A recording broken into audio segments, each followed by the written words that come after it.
Twin Cities has issued a severe thunderstorm warning for east central McLeod County, northeastern Sibley County, southwestern Carver County, until 12:15 p.m.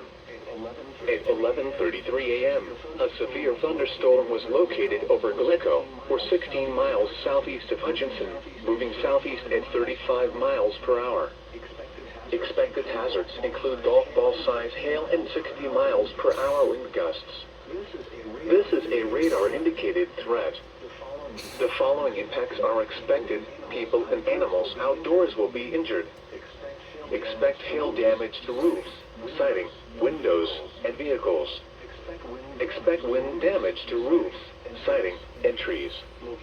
Locations impacted include Glencoe, Glencoe Airport, Plato, Hamburg, and Green Isle.